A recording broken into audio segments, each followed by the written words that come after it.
동영상으로 예배를 드리는 분들 궁금하실 것 같은데요. 우리 일부 예배에 백진주 권사님, 임남효 권사님, 그리고 우리 윤정재 집사님 오셔서 예배를 드렸고요.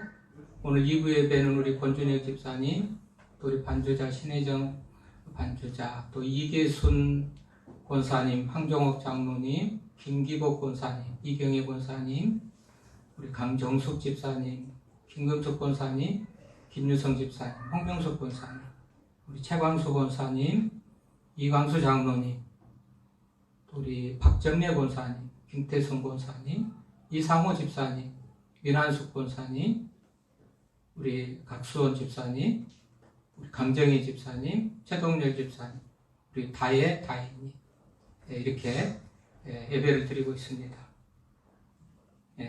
코로나로 인해서 또 장기적인 불황으로 생계의 위협을 받고 또 우울감에 짓눌려 있는 우리 모든 분들이 오늘도 하나님께 예배를 드리면서 하나님의 말씀을 통해서 또 위로와 평안을 얻기를 바랍니다. 오늘 말씀에 보면 엘리야가 고난 가운데 처한 그런 상황을 기록하고 있죠. 여러분 이해가 됩니까? 엘리야가 어떤 사람입니까? 이 17장에서부터 엘리야가 활동하는 것들을 보면요, 엘리야는 기도해서 비가 오지 않게도 하고 기도해서 비가 오게도 하는 그런 능력에 맞아면 선지자예요. 선지자 중에서 큰 선지자죠. 또 엘리야는 그 사르밧 과부의 그 기름통이 또는 밀가루통에 밀가루가 3년 반 동안 가뭄 동안 끊이지 않고 채워지도록 하는 그런 능력을 행한 분이 엘리야이기도 하고, 그 과부의 아들이 죽었는데, 그 사르밧 과부의 아들이 죽었는데 그 아들을 살리는 능력을 행한 사람이 엘리야이기도 하지 않습니까? 뿐만 아니라 18장에 와서 보면 850명의 이방 선지자들과 신앙의 대결을 해가지고 이긴 사람이 엘리야입니다. 바알을 섬기는 450명의 이방 선지자, 아세라를 섬기는 400명의 이방 선지자들을 맞이하면 서로 합의하에 갈멜산에서 신앙의 대결을 해서 이긴 사람이란 말이죠. 이쯤 되면 엘리야는 그야말로 하나님의 능력으로 충만하고 맞이하면 그 인생길에 어떤 좌절이나 절망이나 고난이 있을 수가 없어 보이는 그런 사람이 엘리야입니다. 그런데도 불구하고 오늘 보니까요, 절망 가운데서 오늘 본문은 읽지는 않았지만 이 4절에 보면 19장 4절에 보면 내 생명을 거두소서. 그리고 그야말로 이 천사가 와서 어루만져주고 먹을 것을 주지 않으면 그대로 일어나지 못하고 죽음이 맞으면 잠이 죽음으로 이어져 가지고 이 세상을 끝냈을 그런 사람의 모습으로 오늘 기록되고 있지 않습니까? 그런 걸 보면서 이상하지 않습니까? 아니 그 능력을 가진 사람이, 사람을 살리기도 했던 사람이, 비를 그치기도 하고 오게도 했던 사람이, 이방의 제사장들 850명을 상대로 대결해서 이기기도 했던 그런 사람이 어느 순간에 절망하고 낙담해서 이렇게 그야말로 내 생명을 거두어 달라고 할 정도의 비참한 그런 상황이 이르렀을까?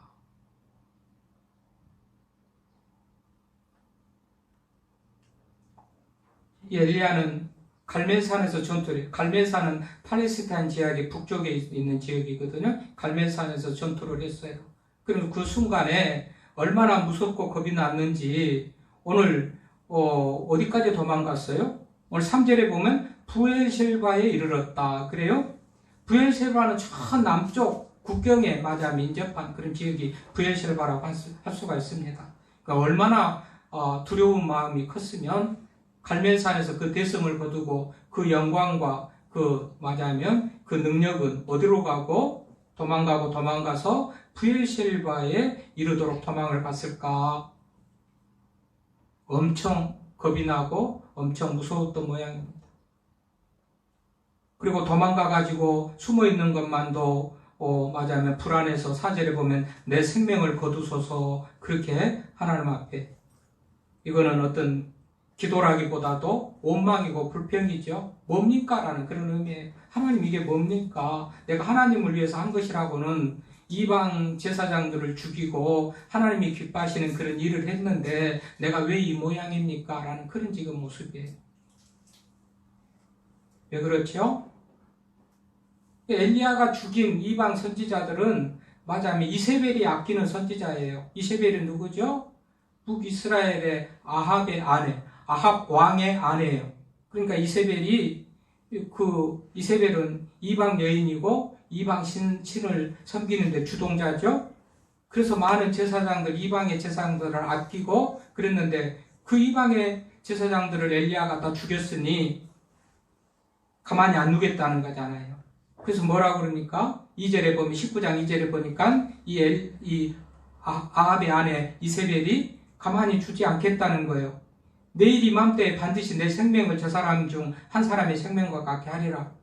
하루가 가기 전에 엘리야를 죽이겠다. 지금 그렇게 얘기를 하고 이제 이런 소문을 듣고 이런 소식을 듣고 엘리야가 무서워서 그렇게 도망갔다는 것을 알 수가 있잖아요.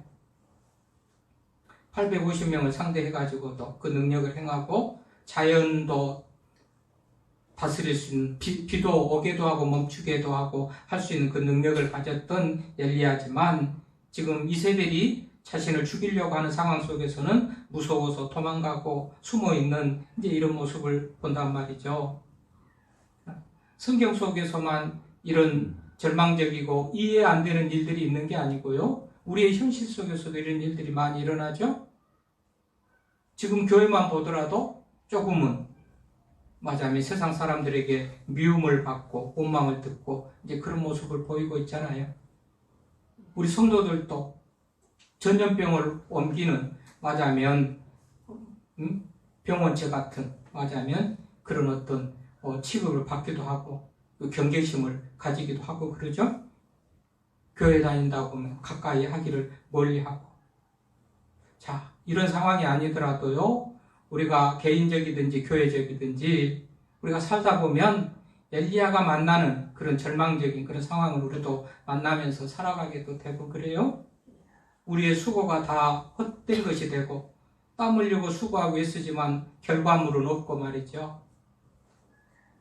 결과물이 없는 것으로 끝나도 괜찮겠는데 고난이 있고 어려운 일들이 있고 하나님을 믿고 섬기고 기도하고 예배하고 그러는데도 말이죠. 그럴 때 우리는 어떻게 해요? 하나님 이게 뭡니까? 할 수 있죠? 엘리야같이 차라리 죽었으면 좋겠다라는 그런 절망적인 원망과 불평과 어떤 그런 마음들을 가질 수도 있겠죠. 한때는 엘리야가 죽은 아들을 살리기도 하고 850명 이방 선지자들과 대항해서 이기기도 했던 것 같이 한국 교회도 한때는 그야말로 융성할 때가 있었죠. 앞으로도 그럴 때가 있겠지만은 과거의 말이죠. 과거 역사 가운데 보면 95년도 그 무렵으로 제가 기억을 하는데 그때만 해도 세계 100대 교회 중에 20서너 개 교회가 한국에 있고 세계 10대 교회 중에서 가장 큰 교회들이라는 교회들이 맞이하면 순복음교회에서 제일 큰 교회가 여의도 순복음교회가 한국교회가 있고 감리교회에서 제일 큰 교회라는 금남교회 같은 그런 교회가 한국에 있고 장로교에서 제일 큰 교회 그런 교회도 한국에 있고 그랬어요. 10대 교회에 들어가는 교회가 3개 정도 그렇게 있던 기억이 나요.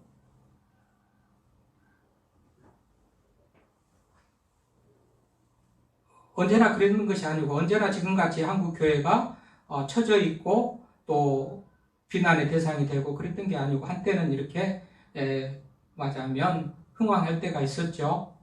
한국교회는 국가에 있어서 매우 그야말로 영향력 있는 공헌을 하고 영향을 지대하게 미치는 그런 한국교회 역사를 우리가 볼 수가 있습니다.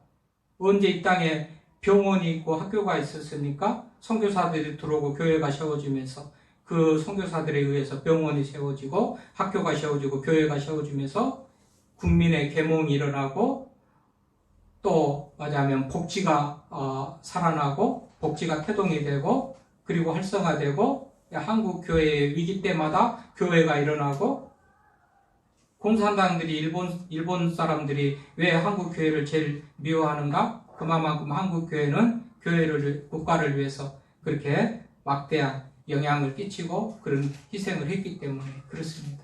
그런데 그런 영광, 그 흥황했던 그 지대한 영향을 미치고 공헌했던 그 역사는 점점 퇴고해져 가고 있죠. 왜 그럴까요? 국민 소득이 올라가고 살만하고 먹고 살만하고 그러다 보니까 신앙이 낙후 떨어집니다. 하나님 없어도 살 수 있다는 것이죠. 그래서 어떻게 됩니까? 순수했던 신앙이 타락하고 교회도 타락하고 목사도 타락하고 장로도 타락하고 교인도 타락하고 그러다 보니까는 믿음을 주고 신뢰를 줬던 한국 교회가 이제는 지탄의 대상이 될 정도로까지 그런 위상이 떨어진 그런 모습이 오늘의 모습이다. 그러니까 그 능력의 엘리야가 지금 이렇게 비참 가운데 있는 것 같이 개인적으로든지 우리 성도들 개인이든지 국가적으로 교회적으로라도 이렇게 지금 매우 어려운 가운데 처해 있다는 것을 알 수가 있죠. 이것으로 끝나버린다면 우리들에게는 무슨 소망이 있겠고 믿음의 이유가 어디에 있겠습니까마는 하나님께서는 어떻게 그것을 역전을 시킵니까? 하나님께서는 그런 엘리야를 찾아오십니다. 3번이나 찾아오셔요.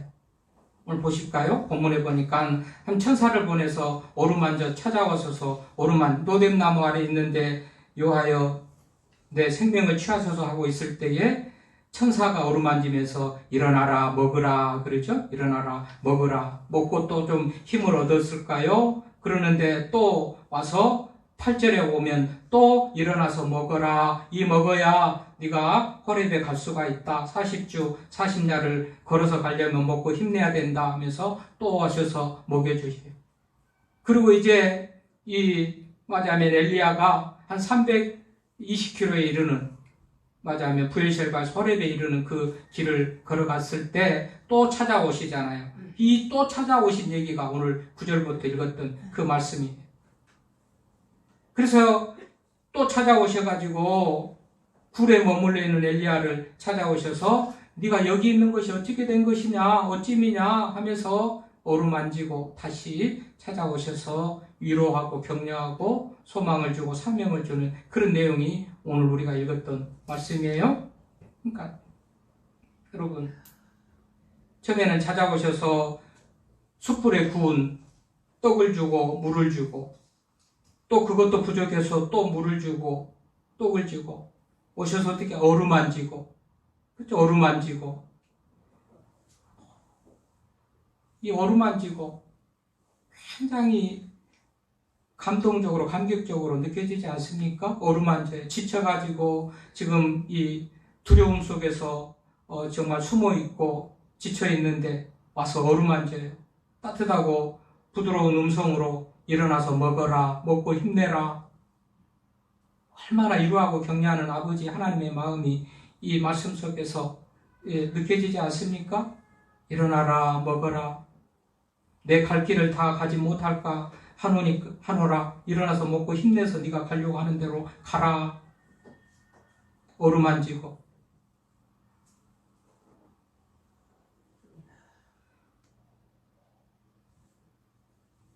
그래서 3번째 찾아오셔서 결국은 2번째 찾아오시고 3번째 찾아오셔서 하나님께서 엘리야를 온전히 회복시키시는 그런 얘기인데요. 여러분 그 3번째 숫자 3이라는 그런 의미를 인터넷에서 검색을 해보니까 우리 민족사적으로도 이 3이 대단히 의미를 가지고요. 성경적으로도 말할 수 없이 의미 있는 숫자가 3이에요. 3번. 우리가 우리 성경적으로는 삼위일체 하나님, 성부, 성자, 성령의 이름으로 세례를 주고 축도를 하고 민족적으로 보니까는 아이가 출생을 하면 3일 동안 금추를 치고 출입을 금했고 야구에서는 3번의 기회가 온다고 그래요. 인생에서도 3번의 기회가 온다고 그래요. 인생 사는 삶의 여정 속에서 3번의 기회가 온다. 왜 4번도 아니고 2번도 아니고 5번도 아니고 3번일까? 또 스트라이크 아웃 3번 스트라이크를 하면은 그게 아웃되죠? 삼진 아웃. 왜 삼진 아웃 3개가 또 하면 이 스트라이크 아웃 될까? 이게 완전하고 3이라는 것은 완성과 완전을 의미하는데요. 그런 의미에서 재판도 3심제가 있어요. 3번이면 완전하다. 재판이 그렇게 보는 것이죠. 여러분 중매를 잘하면 술이 석잔, 못하면 빰이 석대. 왜 석대요 또? 2대도 아니고 5대도 아니고 말이죠. 석대. 3일천하, 3총사, 3정승, 3고초력, 서당계 3년이면 풍어를 한다. 3이 굉장히 의미 있게 쓰여지더란 말이죠. 고수톱 칠 줄 아시나요? 고수톱은 3점 나면 끝이에요. 뭐 쓰리고도 있고 3개 가지고 또 다 점수가 나요. 고돌이 3개, 무슨 홍단도, 청단도 3개 있으면 점수가 나고 재밌습니다. 3 굉장히 의미가 있어요. 성경에서도 보니까 3이 의미가 있어요. 예수님 3일 만에 부활하셨죠? 베드로는 예수님을 모른다고 3번을 부인하죠. 빌라도가 예수님의 무죄한 것을 말하자면 얘기하면서 풀어주려고 했던 것이 3번이나 됩니다. 이거는 예수님이 죄 없다는 것을 완전한 무죄한 것을 보여주는 그런 의미고요. 3일 만에 부활, 완전한 죽음 속에서의 부활, 완성, 맞으면 죽음의 완전한 죽음과 완성을 보여주는 그런 의미를 가진다고 해요. 삼위일체 하나님이라고 그러죠. 성부, 성자, 성령, 삼위. 여러분 축도합니다. 제가 아론에게 명하신 축도를 한 민수기 6장 맞으면 축도를 하잖아요.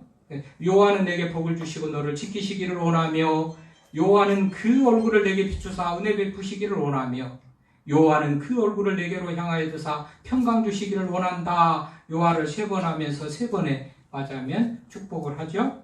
왜 3번, 2번도 아니고 4번도 아니고 3번인가 말이죠. 여러분 성막은 어떻게 되어 있던가요? 성막의 구조가 성막들, 성소, 지성소 이 세 지역으로 구분이 돼가지고 구원의 상징인 성막, 구원도 맞으면 세 어떤 과정으로 구원을 이루어요. 성막도 세 지역으로 구분이 돼서 성막이 이스라엘 백성들은 하루에 몇 번 기도하던가요? 3번씩 기도해요. 이스라엘 백성들이 지켜야 될 3대 절기가 뭐예요? 이 6월절, 오순절, 장막절이 이게 3대 절기요? 3대 절기. 2개도 아니고 4개도 아니고 왜 3이냔 말이죠. 3이 이거는 완전한 것을 의미한다. 그렇게 성경적인 의미를 둡니다. 그러니까 하나님께서 이제 이 엘리야를 찾아오셨어요. 하나님이 찾아오셨어요. 세 번째 오신 거예요. 그래서 완전히 회복시키시고 절망 가운데서 낙담하고 있던 엘리야를 회복시키시는 그런 이 3번째 방문이었다는 것을 우리가 알 수가 있잖아요. 그러니까 어찌하여 여기 있느냐? 어찌하여 여기 장소적으로 어찌하여 여기 있느냐? 그런 의미도 있겠죠. 왜 네가 굴에 여기 있느냐? 그러나 상태적으로도 네가 어떻게 이런 상태로 절망하고 낙심하고 그 능력을 그 믿음을 다 잃어버리고 지금 네가 왜 네 상태가 그 모양이냐? 이런 의미도 가지죠. 어찌하여 여기 있느냐? 어찌하여 여기 있느냐? 오늘 제목을 여러분 어찌하여 두려워합니까? 여러분 어찌하여 뭐가 무섭습니까? 왜 어찌하여 여러분 낙심하고 절망합니까? 엘리야같이. 여러분 엘리야가 그래서는 안 될 상황이 있으니까 하나님께서 오셔서 어찌하여 여기 있느냐 그러는 거예요. 어찌하여 도망가서 두려워하고 굴 속에 숨어 있느냐? 또는 어찌하여 네가 그렇게 들어온 상태로 있느냐? 장소적으로도 있어야 될 것이 아니요. 상태적으로도 그런 상태로 있어야 될 내가 아니다라는 그런 의미로 어찌하여 여기 있느냐 물으신 거예요. 여러분 우리들의 상태는 어쩐지 한번 돌아보십시오. 내가 하나님을 믿습니다. 그럼에도 불구하고 두려움 속에 있습니까? 절망 속에 있습니까? 늘 부정적인 생각에 사로잡혀 있습니까? 그렇다면 그곳은 우리가 있어야 될 자리가 아니고 그 상태가 우리가 가져야 될 상태가 아니다. 하나님이 지금 그것을 깨닫게 하시는 거예요. 두려워한 상태가 있으면 우리들이 그런 상태에 있어야 될 존재가 아니라는 거예요. 그래서 어떻게 합니까? 15절에 보니까 하사엘에게 기름을 부어 아람의 왕이 되게 하고 16절에 보면 에후에게 기름을 부어 이스라엘 왕이 되게 하고 엘리사에게 기름을 부어 선지자가 되게 하고. 여러분, 왕을 세우고 선지자를 세우는 일을 누가 할까요? 근데 엘리야, 네가 가서 그 일을 하라는 거예요.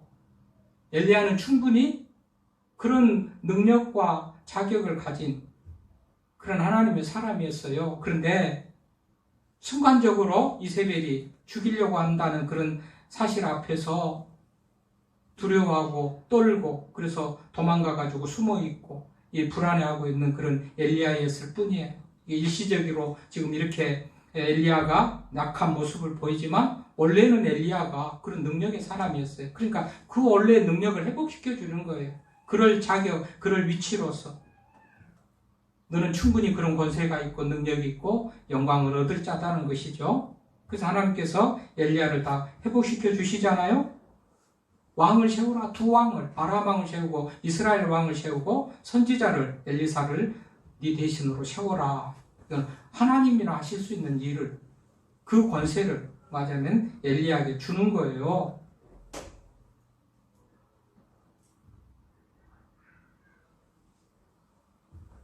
오늘 우리 현실 속에서도요, 좌절하고 고난 가운데 낙심하고 그런 사람들도 다시 하나님의 음성을 듣고 만나서 회복되어지는 그런 은혜가 있죠. 뉴욕에 올리엄 디바인이라는 사람이 있어요. 이 사람은 정육점을 경영하는 정육점 사장이요. 근데 장사가 잘 되었는지, 장사가 잘 돼서 돈이 많다는 소문이 났는지 한 달에 강도가 4번이나 들어오는 그런 두려운 일, 어려운 일을 만나면서 장사 잘 되는 정육점을 접을 수는 없었던가 봐요. 그래서 어떻게 하면 이 강도들을 조금 이 위험에서 나를 지킬까 그러다가 방탄복을 알게 됩니다. 방탄복. 방탄복, 방탄조끼를 내가 구해 입으면 강도가 오더라도 조금 제압할 수가 있고 덜 위험하겠다. 그래서 방탄복을 입었는데 그대로 강도를 좀 덜 당한 거예요. 강도를 당하더라도 맞으면 이 방탄조끼가 좀 방어를 해줘서 더 자신 있게 싸워서 이길 수가 있었던 게겠죠. 이 소문이 납니다. 그래서 이 정육점에서도 나도 그 방탄조끼 좀 구해줘. 나도 그 방탄조끼 좀 구해줘. 그러다가 어느 순간 정육점보다도 방탄조끼를 맞으면 파는 것이 더 낫겠다. 그래서 방탄조끼 제조 그 회사를 차려가지고 맞으면 이런 자료가 오래된 자료지만은 당시로 40여 개 도시에 지점을 내고 그 회사가 왕성한 그런 회사가 됐는데 당시 성공의 비결이 뭐요? 그랬더니 4번 강도 만난 거. 4번 강도 만난 거 그것에서 맞으면 어떻게 하면 이것을 이길까라고 하는 그런 과정 속에서 방탄조끼를 알게 되고 방탄조끼 사업을 하면서 그렇게 성공을 이뤘다라는 그런 얘기죠. 고난을 딛고 이러는 얘기 많이 있어요. 오늘 엘리야가 하나님 만나서 3번째 만나서 완전히 그 능력을 회복한 것 같이 하나님 만난 사람들은 순간 절망하고 실패하고 낙심해도 다시 회복되어지는 그런 은혜가 너무너무 많단 말이죠. 미국 성악가로 유명한 슈만 하잉크라는 그런 여자분이 있어요. 성악가로 원래는 맞아면 오스트리아? 아버지 어린 시절도 아주 빈자로 살아요. 가난하게 살아요. 아버지가 맞으면 군인인데도 식구들이 많았는지 월급이 적었는지 아무튼 그렇게 가난해요. 학교 가면 도망치고 나와서 그 시간에 동물원에 가서 청소해주고 얼마라도 용돈 받으면 그거 가지고 간식을 사 먹고 그럴 정도로 굉장히 가난한 어린 시절을 보냅니다. 어른이 돼가지고 결혼을 했는데 그 남편이 또 뭐를 하다가 다 망해가지고 빚을 지고요. 침대 하나만 남겨놓고 세간살이를 모두 다 빚쟁이들이 가져가 버리는 말하자면 그런 환경을 겪으면서 당시 아이들이 셋인데 살아갈 길이 막막하고 사실 깊은 절망 속에서 반미치광이 제정신이 아닌 그런 모습으로 죽을 그런 어떤 상황까지도 이르렀습니다. 그럼에도 불구하고 끝까지 견뎌서 이기는데 그 여인에게 또 묻습니다. 당신 성공의 비결이 뭔가? 그때 나는 인간의 사람을 사랑하는 거다. 그런데 그 사람을 사랑하는 것은 성경에서 배웠다는 거예요. 모든 사람을 사랑하는 마음은 신앙으로부터 배우고 날마다 성경을 읽고 아침 저녁으로 반드시 무릎을 꿇고 기도 드림으로 그 모든 것들을 이겼다. 그래서 이 사람이 나중에는 미국으로 전향을 했죠. 맞아요. 귀화를 한 것이죠. 그래가지고 미국에서 그야말로 제일 가는 오페라 가수가 됐다. 이런 얘기가 있습니다. 뭐죠? 실패하고 절망하고 엘리야 같이 내 생명을 거둬주십시오 하는 그런 절망적인 상황 속에서라도 하나님이 결국은 하나님이 찾아오셔서 그 인생을 바꿔놓는 것 같이 하나님을 믿는 믿음이 또 들었던 말씀이 결국은 내 인생을 이렇게 바꿔놓는다. 그런 의미에서요, 우리도 하나님을 믿는 하나님의 백성들 아닙니까? 하나님은 당신의 백성들이 쓰러지고 절망하고 그래서 그대로 인생 실패자로 끝나기를 바라시는 그런 하나님이 아닙니다. 다시 와서 어루만집니다. 쓰다듬습니다. 요즘 말로 뭐 토닥토닥 그런 말이 많이 쓰이지는데요. 토닥거려주고 어루만지고 쓰다듬어 주시고 또 부드러운 말로 일어나라 먹어라 먹고 힘내라. 혹시 우리 가운데 엘리야처럼 노뎀나무 아래에서 정말 절망하고 한숨 쉬고 낙담하는 그런 성도가 있다면 하나님이 우리를 찾아오셔서 어루만지시고 또 위로해 주시는 하나님이신 것을 믿으시기를 바랍니다. 우리 하나님은 축복의 하나님이잖아요. 치료의 하나님이잖아요. 생명의 하나님이잖아요.